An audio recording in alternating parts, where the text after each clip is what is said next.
When you're younger, you have expectations. You think that people are expecting something from you and you have to be a certain way. And as you grow up, you realize, well, all these things like sport, they're there to enrich my life. They're there to make me more happy. I've never been one to strive for this many Olympics or this many Commonwealth Games. I've just started enjoying the sport more and more throughout my life, and that's where it's led me. It's been 20 years of international competition. If I make it a one-piece to this coming one, that'll be the first time around. The skills I'm doing now, I didn't dream I would be able to do. Skills that I would look at the Olympic Games on the TV and I'd think, wow, that's so far beyond me. Now I'm able to do those things that I thought were just so far beyond, and there's this big thrill and reward in that.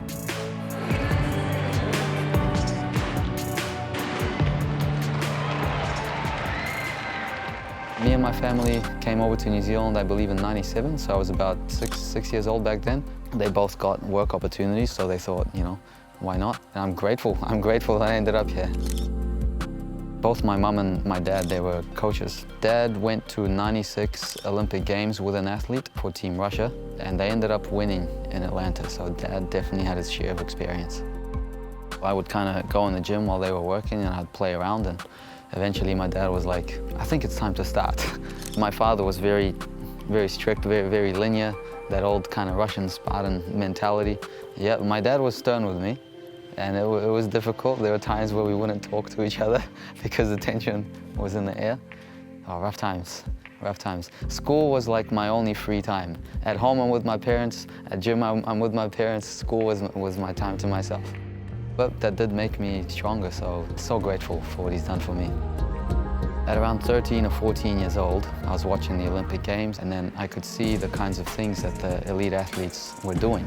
And I remember thinking, wow, like this is a whole different world to what I'm doing now. How do I get there? It must have been a good year. Yeah, 14 years old in Melbourne, it was huge. It was a huge competition for little old me. It'll stay with me for a long time. Perspective of wholeness wasn't around so much in my early years, or at least I wasn't aware of it.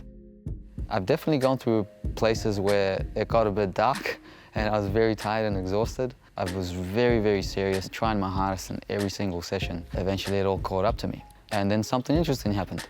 When I stopped trying so hard, I got better. And that was the first time in my life where I thought, aha, my relationship with the sport has been incorrect.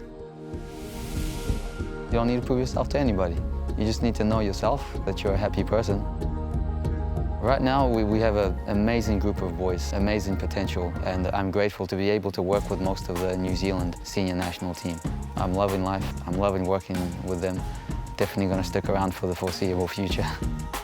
My little girl, she's going to be 2 in August. She'll do little pike stretches and straddle stretches when she sees me just stretching around on the weekends. It's cute to see. She's a bit young right now, so she's not going to be able to really conceptualize what's going on.